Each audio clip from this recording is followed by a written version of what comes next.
Several EU states have created a new payment channel in a bid to bypass US sanctions on Iran. It's called INSTEX, and Germany, France and the UK are behind it. It's designed to allow Iran access to European markets without having to rely on international banks, because banks face penalties under the US sanction regime. The new payment system will allow Iran to sell products like oil, for example, to European customers. INSTEX would then get and keep the payment for it. In turn, European companies can deliver food or medical supplies to Iran while getting paid by INSTEX. That would allow participants on both sides of the system to avoid running afoul of US sanctions that only forbid monetary transactions with Iran, which INSTEX circumvents. Still, companies using INSTEX might risk retaliation from the US. Well, INSTEX will be a topic at the EU foreign ministers meeting in the Romanian capital of Bucharest today. And our Europe correspondent Barbara Wesel is there and standing by for us. Barbara, is this really about business and trade, or is INSTEX a political instrument?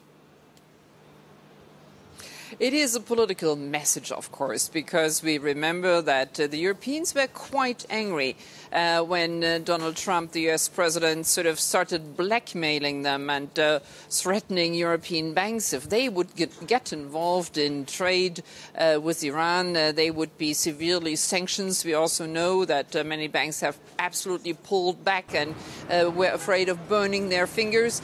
And they said, this can't go on. We can't be just pushed around, because the Europeans, the three countries, France, Germany and the UK, who have been partners in the Iran nuclear deal, they still say that Iran is keeping its side of the treaty, it's keeping its side of the deal. There may be concerns about other problems, about human rights, about the missile systems, but this deal is still alive in the eye of the Europeans, and so they are now trying to do something to take a stand and to circumvent US sanctions and to sort of show that they can't be just dealt with like that from the US. Barbara, the White House presumably doesn't like this the one bit. Do the three European powers behind this expect any US reactions? They do expect some reactions, of course, because all the people who are involved in this, and particularly the German director and probably people at the seat in Paris and maybe even the British CEO of this undertaking, they are going to be issued with diplomatic passports, in course, in order to make it impossible for them to sort of be stopped internationally by some extradition demands from Washington. So, yes, they do expect something. Do they expect from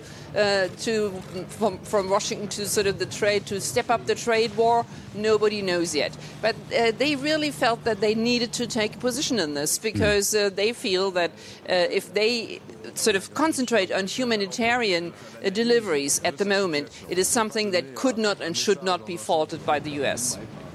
Barbara Wesel there in Bucharest for us. Thank you.